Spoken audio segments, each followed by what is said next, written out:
할렐루야. 한 사람씩 내 집을 아니오는 없고 오늘로 주의 은혜가 함께 하시기를 축원합니다. 화물차에다 수박을 한 차를 싣고 이 동네 저 동네로 팔러 다니면서 돈벌이라는 한 분이 있었는데, 그날은 수박도 팔리지를 않고 그냥 가득 실은 채로 아무리 다녀봐야 안 팔릴 것 같아서 일찌감치 집으로 돌아가기로 결심을 했답니다. 홧김에 신호도 무시하고 달려가는데 백미러로 보니까 뒤에 경찰차가 쫓아오고 있었습니다. 야, 재수없이 장사도 안 됐는데 경찰한테 잡혀가지고 벌금까지 물면 이거 어쩌자는 말이냐. 그래서 죽기 살기로 최고 속력을 내서 수박을 싣고 달렸습니다. 그랬더니 경찰차는 사이렌을 울리면서 계속 추격해오고 있습니다. 한 20여 분을 쫓겨다니다가 도저히 안 되겠다 싶어 한쪽 편에 차를 세웠습니다. 그런데 경찰관이 다가와서 하는 말, 아저씨 수박 한 통만 주세요.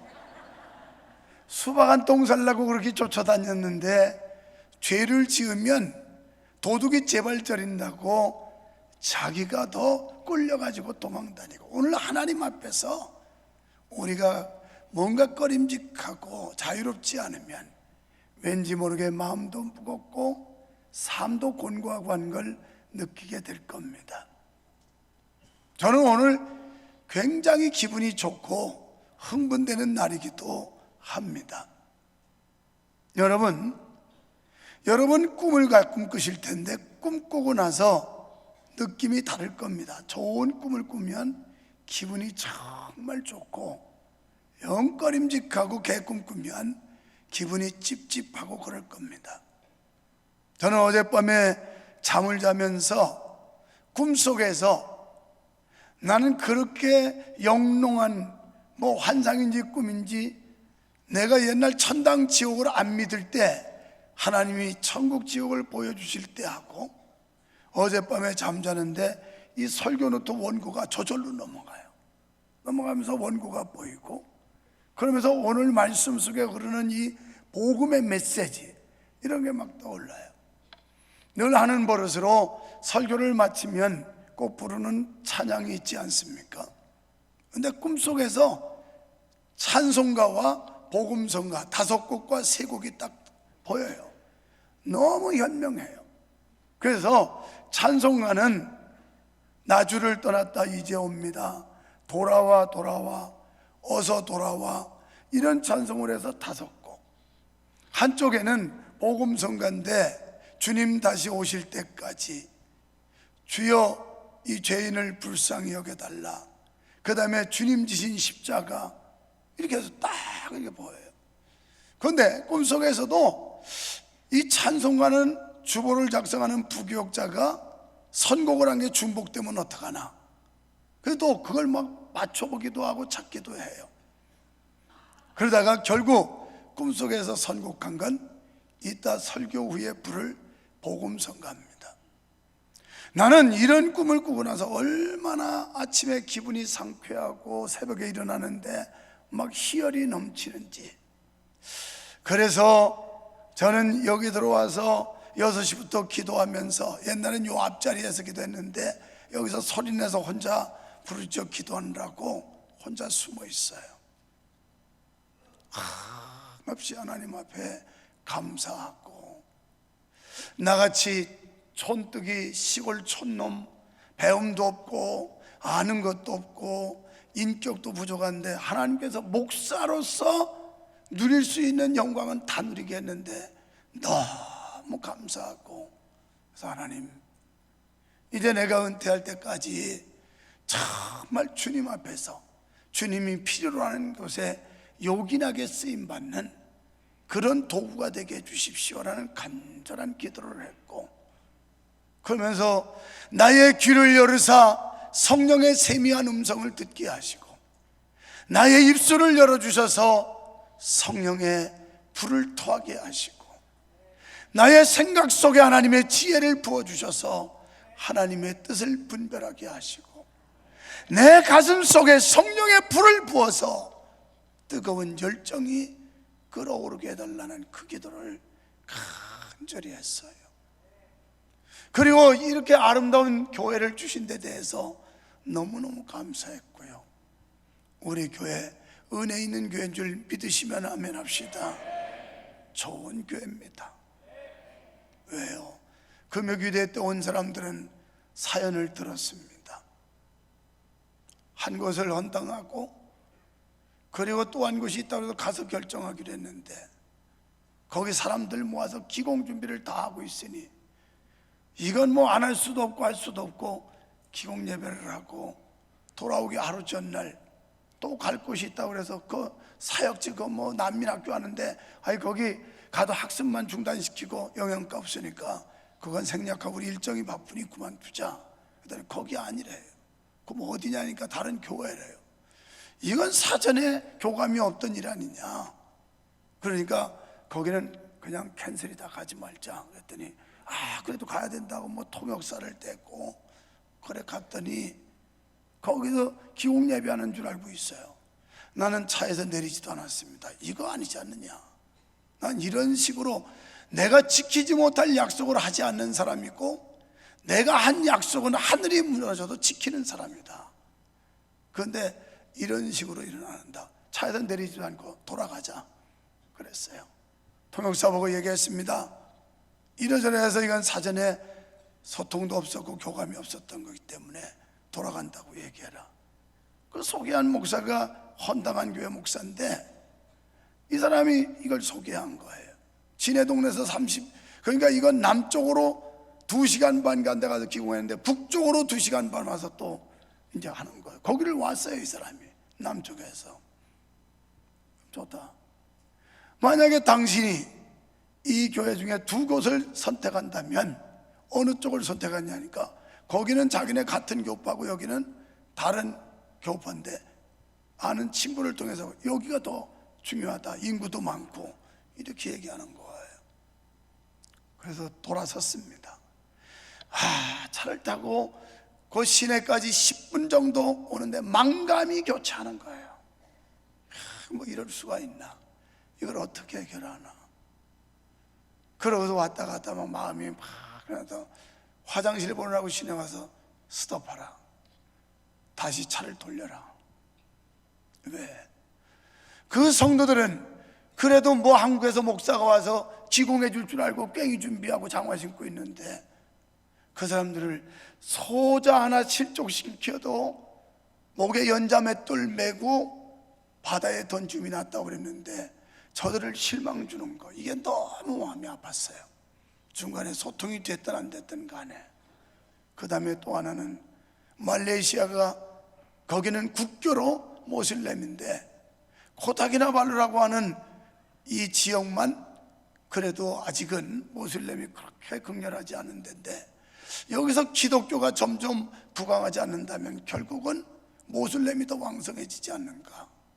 그런데 이걸 외면하고 가는 게 너무 무거웠고 마음이 무거워서 마음으로 그 길을 계획할지라도 걸으면 여호와께서 인도하신다고 그랬는데 이게 무슨 하나님의 뜻이 있을지 모르겠다.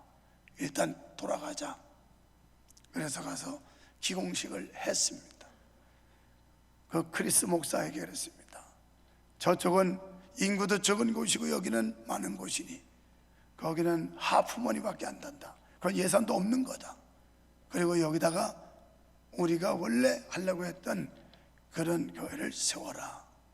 그리고 그날 저녁에 금요일날 귀국을 해서 금요 기도회 때 아주 몸이 상태가 안 좋았지만 사실 기도회를 은혜 가운데 인도했어요. 그때 이 사연을 제가 소개했습니다. 여러분 십시일반을 50만 원도 좋고 100만 원도 좋고 하시면 좋겠다고, 나도 할 거라고. 그런데 마치고 나가는데 한 장로님이 목사님 그거 제가 담당하겠습니다. 이분은요 굳은 일 하면서 자기를 위해서 몸 관리 안 하고 먹는데 입는데 안 쓰는 장로님이에요. 이미 과거에도 그런 헌신을 했던 사람이에요. 그런데 이게 하나님의 영광이고 하나님의 뜻이라고 자기가 기꺼이 작정을 하는 걸 보고 너무 감사했고, 나는 오늘 여기 와서 그를 위해서 기도를 한없이 눈물을 흘렸습니다. 정말 하나님이 기뻐하는 일이라면 아끼지 않고 헌신하는 이런 사람들이 있기 때문에 우리 교회가 세워질 수 있었고 오늘의 명성교회가 있었다라고 생각을 하니까 얼마나 눈물의 기도가 나오는지 몰라요.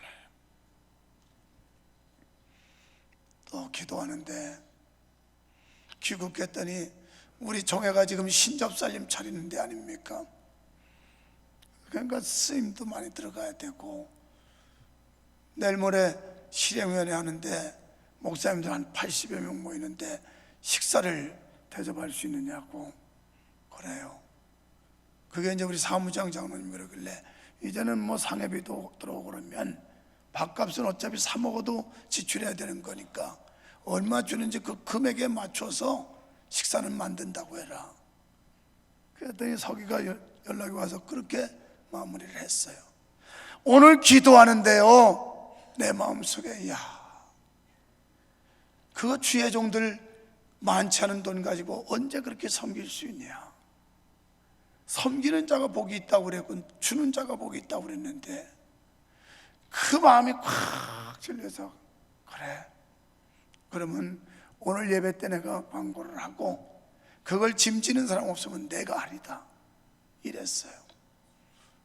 여러분 긴장하지 마세요. 여러분 기회 없으니까 이것도 뭐 괜히 감동받아가지고 돈 내야 되는 거 긴장하지 마세요. 여러분 기회도 없어요. 일부 예배 때 한 얘기예요. 일부 예배 때 그 권사님은 정식 우리 교인도 아닌데 우리 교인이나 마찬가지예요. 매주 와서 예배를 해요. 여기 살면서 여러분은 명절 때 나한테 과일 하나도 안 줘도 그분은 우리 아파트로 꼭 배달해서 철저히 섬겨주는 분이에요. 그렇게 넉넉한 사람이 아니에요. 그런데 자기가 저 화성시 남양 화성시청 있는 데로 남편 일 때문에 이사를 가서 거기서 대중교통을 타고 일부 예배를 꼬박꼬박 가요. 나가는데 목사님, 그 목사님들 대접하는 거 제가 부담하겠습니다. 아유 그래요? 너무 감사해요. 그랬더니 계좌번호 주십시오. 바로 보내겠습니다. 전화 와가지고 너무 적은 거 아니에요? 더 필요한데 목사님이 줄여서 잡은 거 아니에요? 말씀하세요. 필요하면 더 낼 테니까요. 아 됐다고. 그냥 인당 10,000원짜리 우리가 직접 만들면 먹을만하게 만든다고 했어요. 나가서 배웅하느라고 나갔더니 그분은 나가다가 날 잡았고, 나갔더니 또 한 분이 매물을 수적 주면서 목사님 그거 제가 부담하겠습니다. No. 그 마음은 하나님이 받으셨다. 이미 다른 사람이 선착순에서 작정했다. 얼마나 은혜 있는 사람들이 많은지 몰라요. 여러분 어젯밤에 우리 딸과 내 아내가 대화한 걸 잠깐 엿들었어요. 우리가 1년이면 한 번 성도들에게 주일 식대 부식비를 내가지고 식사를 대접하는 담당들을 정하고, 여기 강단을 아름답게 장식하기 위해 꽃꽂이 헌금을 하고, 새로 교회를 방문하는 분들을 환영하기 위하여 꽃다발을 만드는 일이 있어요. 그래서 1년에 한 번 하는데 지난주 금요일인지 언제 붙여놨어요. 여러분 지난주에 광고 나간 적 없어요. 제가 입도 뻥끗한 적 없어요. 갖다 붙여놓으면 얼마나 은혜로운 성도들이 서로 앞다퉈서 다 적어버려요. 지난 주일날 밤에 봤더니 어떤 아이 이름 둘 적었다가 그게 사고였던지 그거 지운 게 하나 있었어요. 그러고 나는 축에다 왔다는데 우리 딸이 와보니까 어느새 이걸 붙여놨는데 다 찼다라는 거예요. 자기들 기념으로 매년 참여를 하는데 기회가 없어졌는데 요 행이 거기 누가 지운 자리, 그 자리가 있어서 거기다 써놨다고. 참 우리 교회 은혜 있는 교회라고 그런 대화를 엄마하고 했대요. 옆 사람 보고 우리 교회 은혜 많은 교회입니다.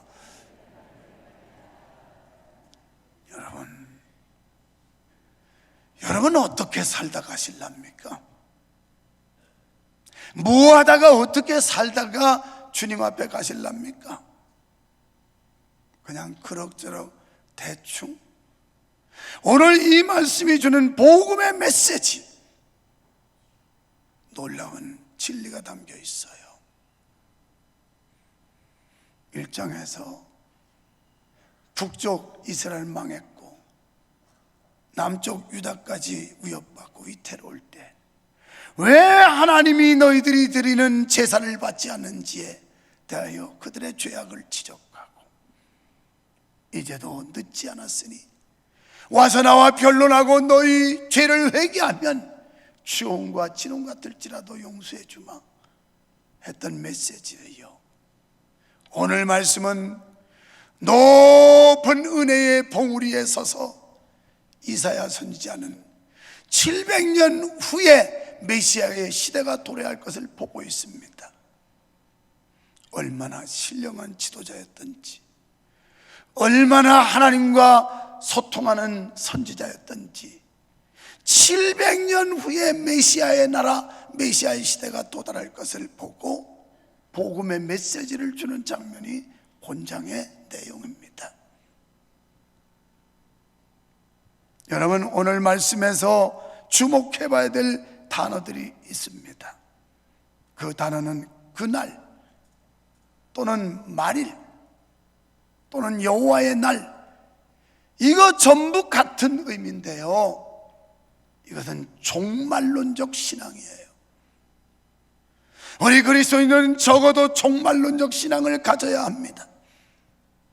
이 세상이 다가 아니라는 사실을 우리는 알아야 합니다. 종말은 우주적 종말도 있고 개인적 종말도 있습니다. 지금 멀쩡하게 여러분이 살아있는 것 같지만 심장이 멎으면 죽습니다. 멀쩡하게 살아있는 것 같지만 뇌에 핏줄만 하나 잘못 터져도 죽습니다. 이건 개인적 종말은 언제라도 우리에게 올 수 있다는 것이죠. 여기서 말씀하는 것은 우주적 종말론인데, 우리는 이러나 저러나 종말적 신앙을 가지고 살아야 오늘에도 하나님이 나를 오라고 부르실 때 기꺼이 주님 앞에 환희와 감격을 가지고 갈 수 있지. 그렇지 않으면 부끄럽고 두려워서 숨는 자가 본문 말씀처럼 되고야 만다는 겁니다. 이는 1차적으로는 유다에게 임한 심판을 말하는 겁니다. 남쪽 유다도 타락했고 이방 풍속을 따랐고 하나님을 변절하고, 그래서 이들에게 주는 1차적 심판이지만, 그러나 더 크게 보면 모든 메시아 시대, 신약 시대를 가리킵니다. 그래서 메시아 시대는 예수님의 초림에서부터 재림을 말하는 겁니다. 지금 우리는 대강절 하는데 기가 막히지 않습니까? 내가 일부러 성경 본문을 선택해서 절기설교를 할 필요도 없어요. 그냥 시리즈로 가면 맞게끔 돼 있어요. 오늘 메시아 시대가 도래할 것을 말씀하는 이사야의 예언, 바로 예수 그리스도의 초림, 곧 있으면 성탄절 맞이하게 되는데 예수님의 초림에서부터 다시 오실 예수 그리스도, 오늘 마라나타 아멘 주 예수여 오시옵소서. 이제 심판의 주님도 오셔야 되지만 오늘이라도 내가 주님 앞에 설 수 있고 주님이 오늘 오신다 하더라도 아멘 주 예수여 오시옵소서라고 두 손 높이 들고 맞이할 수 있는 신부단장이 되었나요? 오늘 2부 찬양대원 중에 오창근 집사를 칭찬하면서 박수 쳐주라고 그랬어요. 하고 나니까 다른 집사님도 있더라고요. 오창근 집사님은 수지 살면서 장로보다도 새벽 기도를 잘하고 권사보다도 새벽 기도를 잘하고 안수 집사보다도 잘하고 변함없이 아주 단정한 복장을 하고 수지에서 새벽 기도 왔다가 직장 가는 길도 아니고 그는 다시 분당으로 출근을 해요. 부교육자들도 새벽 기도를 빠지는데 그는 변함이 없어요. 이런 사람 안수 집사 돼야 된다네 그랬어요. 그래서 안수 14대상 물망에 올려놓고 지금 내가 기도하고 있는 사람이에요. 여러분, 우리가 종말적인 신앙을 갖는다면, 메시아 시대가 도래할 것을 생각한다면 우리는 깨어나야 돼요. 하나님 앞에 바로 서야 돼요. 그리고 정신 차려야 합니다. 여러분, 이사야 선지자는 예수님이 오시기 전 700여 년 전에 구약의 아스 왕 당시에 벌써 그날을 소망하며 대비하라고 예언을 했어요. 말이라는 말은 모든 날의 마지막이라는 날의 뜻입니다. 모든 날의 마지막, 내 인생 수완의 마지막 날, 이 우주의 마지막 날, 모든 것의 마지막 타임이에요. 난 이상하게 오늘 꿈속에서도 그렇게 영롱하게 은혜 받고 났더니 기도가 영이 얼마나 맑은지 잘 되는 거예요. 하나님, 나같이 못난 거 하나님 영광 위해서 필요할 때 기꺼이 쓰임받는 그런 도구 삼아주세요. 내가 쓰임받는 도구에 불과하지 내가 뭘 할 수 있는 게 아니잖아요. 마지막 날에는 먼저 모든 나라 모든 민족이 굳게 설 것이라고 말씀합니다. 2절에서 여호와의 전에 산이 모든 산꼭대기에 굳게 섰도다. 이 말씀은 여호와의 전에 산, 그러니까 하나님의 나라가 온 세상 위에 굳게 세워질 것을 말씀한 겁니다. 다니엘 2장 35절에 보면 메시아의 왕국 하나님의 나라가 온 땅에 편만하게 되리라고 말씀했습니다. 그러니까 이 땅이 되면, 이때가 되면 하나님의 이름으로 모인 온 교회, 온 성도가 세상의 온갖 핍박을 견뎌내고 궁극적으로 승리하게 된다는 소망의 비전, 복음의 메시지를 주고 있는 겁니다. 이 말씀은 오늘 우리들에게 얼마나 큰 힘과 위로의 말씀인지 모릅니다. 또 만민들이 모이게 될 것을 말씀합니다. 그날은 메시아의 교훈을 말미암아 하나님의 말씀이 흘러넘치고 메시아의 통치로 말미암아 공의와 진리가 바로 서는 나라라는 겁니다. 이 땅에 공의가 어디 있습니까? 권모와 술수와 거짓과 이런 것들이 만연한 이 세상, 불의와 불법이 만연한 세상. 그러나 주님의 나라는 하나님의 공의와 강물처럼 흐르고 진리가 세워지는 이런 나라. 그 결과 참 기쁨과 평강이 개인과 개인 그리고 나라와 나라 사이에 교류하는 평안의 시대가 도래한다는 것입니다. 이때 많은 고난과 환난 가운데서도 주님의 약속을 믿고 메시아를 대망하던 사람들이 노래하면서 나올 것이다 그랬어요. 거기에는 혈통이나 민족도 없습니다. 빈부나 노소도 없습니다. 갈라디아서 3장 28절에 말씀한 것처럼 유대인이나 헬라인이나 종이나 자유자나 남자나 여자나 구분 없이 다 그리스도 안에서 하나 되는 나라입니다. 그런데 마지막 날 예수님이 오시기 전 이루어져야 될 일이 있습니다. 메시아가 오시기 전에 온 세계에 복음이 전파되어야 한다는 것입니다. 예수님은 마태복음 26장 6절에서 너희가 난리에 난리 소문을 듣겠으나 두려워하지 말아라. 이러한 일이 있어야 하되 아직 끝은 아니니라 그랬습니다. 그러시면서 복음이 땅끝까지 전파되어야 끝이 온다라고 말씀합니다. 마지막 때는 하나님을 아는 지식이 편만해져서 누구나 다 듣게 된다고 말씀합니다. 또 각 나라가 다시는 칼을 들고 서로 치지 아니하며 다시는 전쟁을 연습하지도 않는 나라, 구원받은 성도는 기쁨으로 나와 구원의 시온산에 오르는 그날이 온다는 것입니다.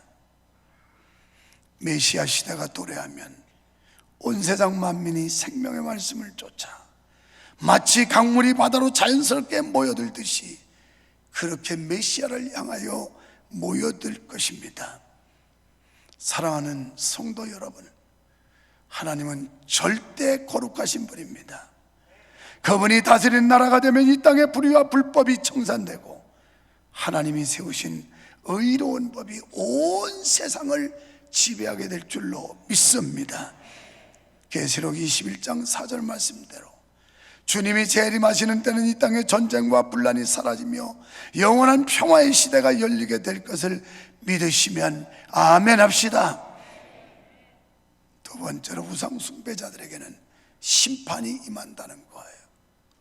오늘 구원받은 하나님의 백성들은 환희와 감격과 감동의 날이에요. 그 날이지만 우상 숭배한 자들은 심판의 두려움과 무서움에 떠는 날이라는 거예요. 이사야 선지는 메시아 시대가 도래하기 전 선결되어야 할 이스라엘 백성들의 죄 문제를 지적하면서 책망하고 있습니다. 그 죄가 우상 숭배를 버리고 회개하라는 겁니다. 우상 숭배는 진리보다는 사악한 풍속을 쫓는 게 우상이에요. 출애굽기 20장 3절로 6절에서 나 외에 다른 신을 섬기지 말아라. 너희를 위하여 사신 우상을 만들지 마라. 여호와의 명령을 망령되이 일컫지 말아라. 유일하신 하나님만을 온전히 섬기라는 게 여호와 하나님께서 우리에게 주신 10계명의 1계명부터 4계명까지예요.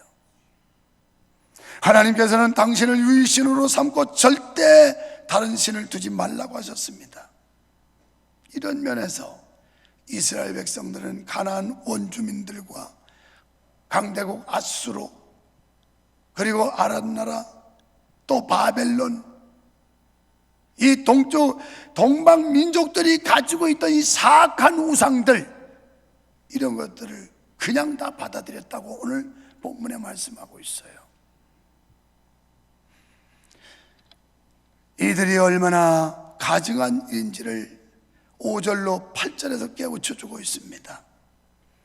성도 여러분, 우리가 우상문화를 배격하고 영적인 건강을 유지할 수 있는 유일한 비결은 오직 여호와의 빛 곧 거룩한 계시의 말씀을 취하게 되고, 그리고 귀하게 여기며 그 말씀을 쫓아 행할 때만이 우리는 빛 가운데 거할 줄로 믿습니다.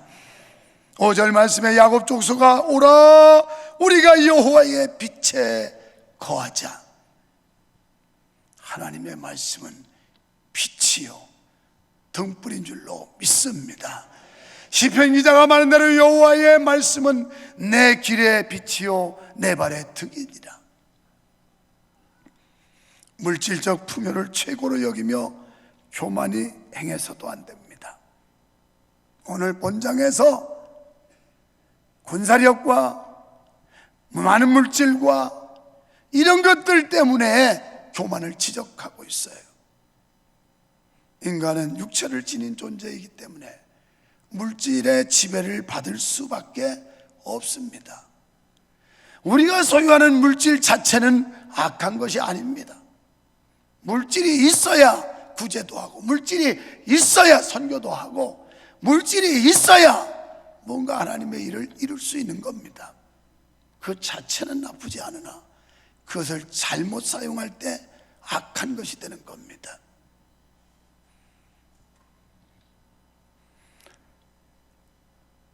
여러분, 이 물질이 필요하되 거기에 심취하여 하나님보다 더 사랑할 때 우상이 되어버린다는 것을 8절로 9절에서 말씀하고 있습니다.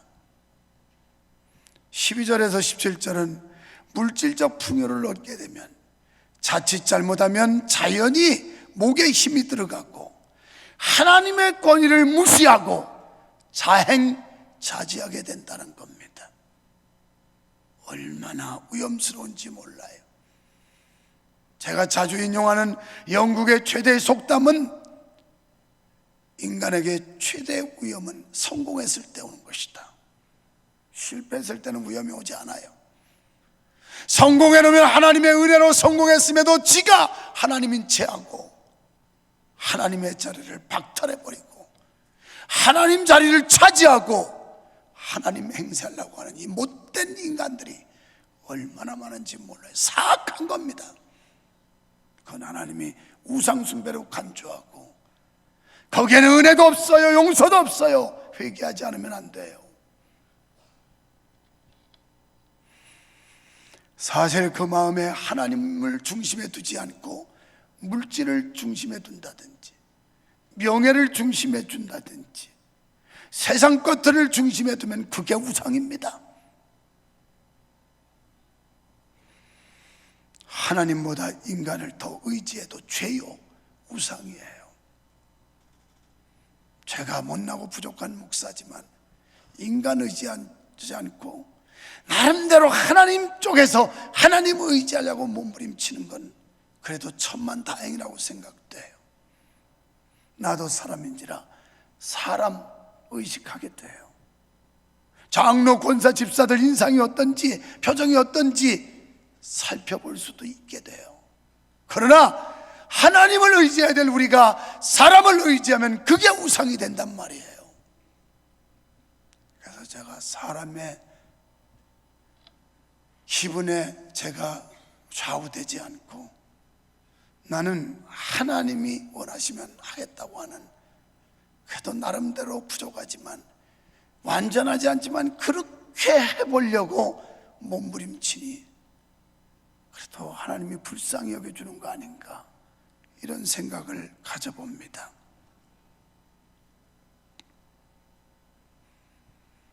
이 12절에 보니까 너희 인생을 의지하지 말라고 말씀합니다. 인생은 유한적이고 호흡이 멈추면 곧 죽는 날이 오는 겁니다. 여러분, 17절로 21절에도 결국 그날이 불신자들과 우상숭배자들은 두려워서 숨게 된다는 겁니다. 10절 19절에 하나님을 불신하고 대적한 자들은 하나님의 심판대 앞에서 숨을 곳을 찾게 될 겁니다. 무섭고 떨려서 감히 다시 오실 주님 앞에서, 주님의 심판대 앞에서 설 수가 없는 거예요. 무서워서, 떨려서. 결국 이사야의 경고는 메시아가 통치하는 그날의 불신자들은 설 자리가 없다는 거예요. 따라서 불신자들은 수치를 당할 수밖에 없다라는 겁니다. 그렇지만 베드로전서 2장 6절에 보면 저를 믿는 자들은 부끄러움을 당치 아니하리라. 예수 믿는 우리는 메시아 시대가 도래하면 우리는 환희에 찬 감격을 가지고 하나님을 찬양하며 하나님을 환영하며 영접하는 그날이 온다는 걸 믿으시기를 축원합니다. 그러면 결론적으로 마지막 날 우리의 자세는 어때야 할까요? 오늘 말씀해 보니까 오라, 즉 회개하라는 것입니다. 죄는 무서운 것이지만 더 무서운 건 회개하지 않는 죄예요. 우리는 죄를 지을 수 있어요, 실수도 할 수 있어요. 그러나 더 악한 건 죄를 짓고도 아무렇지도 않게 생각하고 감각 없이 뻔뻔하게 사는 인생들, 이게 더 악한 거예요. 우리는 죄를 지었으면 회개해야 합니다. 회개하면 하나님께서는 용서해 주시는 줄 믿습니다. 아무리 큰 죄라도 회개하면 용서받지만 아무리 작은 죄라도 회개하지 않으면 용서받지 못합니다. 이걸 곡해해서 그냥 은혜로, 사랑으로, 어디 성경에 회개 없는데 은혜가 있고 회개 없는데 용서가 있습니까? 성경을 곡해하고 있어요. 자기들 멋대로 입맛대로 성경을 해석하고 있어요. 회개하지 않는 자를 덮어놓는 게 사랑입니까? 은혜입니까? 공범자예요. 사랑하는 여러분, 우리는 하나님과 꾸준한 교제와 교통을 통해서 믿음을 더욱 길러내야 합니다. 자꾸 믿음을 길러내야 돼요. 내가 2부 때만 박수 치라고 했는데 3부 때도 우리 강희준 집사님 저기 앉았는데 누군지 모르지만 박수 한번 좀 쳐봐요. 박수, 박수.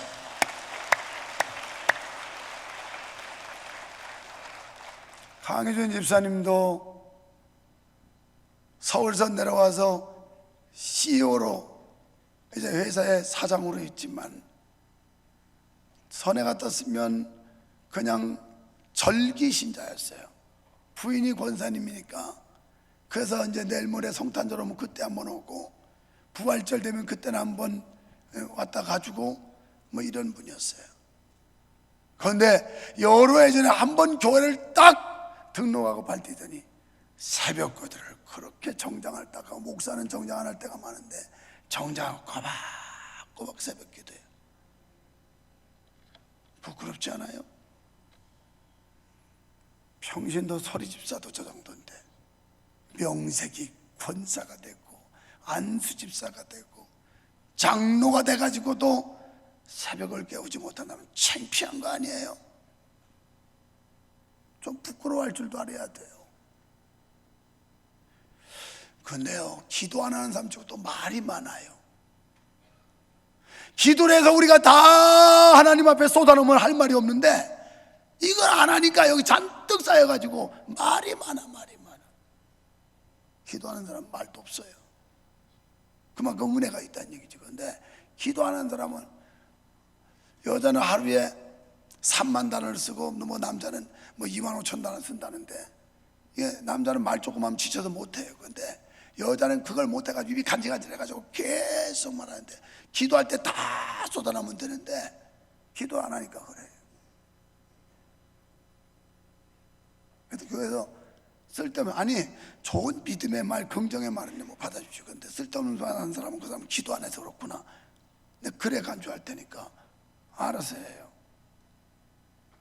칭찬할 사람 많아요. 여기 일어나봐. 정광훈 집사님, 정광훈 일어나라고. 이 남자도 이거 안수 집사 시켜야 될 남자예요. 전에 자기가 부산에서 와가지고, 아이고 김주영 집사가 최연수 안수 집사 됐다 소리를 듣더니, 내가 조금만 일찍 왔으면 그때 진짜 나도 안수 집사 되는 건데 늦어서 못했다는데, 이제 때가 바야흐로 이제 오고 있어. 새벽에 꼭 새벽 기도 왔다가 삼성 연구원으로 해도 얼마나 착하니. 그것도 박수 한번 해줘. 그냥 앉아요. 오늘 찔리는 인간들 많을 거다. 내가 꿈속에서까지도 이 원고를 하나님이 보여줬는데, 그걸 얼마나 내가 지금 영적으로 충만해서 그냥 하고 싶은 말이 많은데, 옆에 사람 쳐다보고 은혜가 됩니다 그래. 이런 설교들 그 은혜가 안 되는 건 목석이지요. 만석이 아니고 목석이지. 목석. 사랑하는 여러분, 신앙생활하다가 어떤 괴로움이 닥쳐와도 낙심하지 말고 하나님의 약속을 기다리시기를 축원합니다. 사람 중심의 신앙생활 하지 마시고 하나님 중심의 신앙생활을 하세요. 그리고 회개할 기회를 놓치지 마시고, 회개할 기회, 회개하며 영적으로 깨어있는 여러분 되기를 축원합니다. 여러분, 하나님의 심판이 가까우니 때 철저히 회개하며 영적으로 깨어나서 주님이 언제 오셔도, 주님이 언제 오래도 주님 맞이할 수 있는 단장된 신부, 등과 기름을 준비한 아름다운 신부들 되기를 주님의 이름으로 축원합니다. 오늘 이 말씀 속에서 흐르는 복음의 큰 강물을 우리는 볼 수 있어요. 주님 다시 오실 때 고난과 핍박과 수고를 감당한 성도에게 환희의 날이 올 것을 믿습니다. 믿습니다.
메말른적 신앙관을 갖게 하시옵소서. 개인의 종말도 있고 우주적 종말이 있는데 주님 오시는 날도 도저히 어느 경점에 이르는지 모를 정도로 갑자기 오신다고 그랬고, 개인의 종말도 내가 어떻게 종말을 맞이할지 아무도 예측할 수 없음을 우리는 인정할 수밖에 없습니다. 주님, 개인 종말이든 우주 종말이든 언제 만나든 주님을 기쁨으로 맞이하고 환희와 감격으로 주 앞에 설 수 있는 우리들 모두 되게 하여 주시옵소서. 예수님 이름으로 기도하옵나이다. 아멘.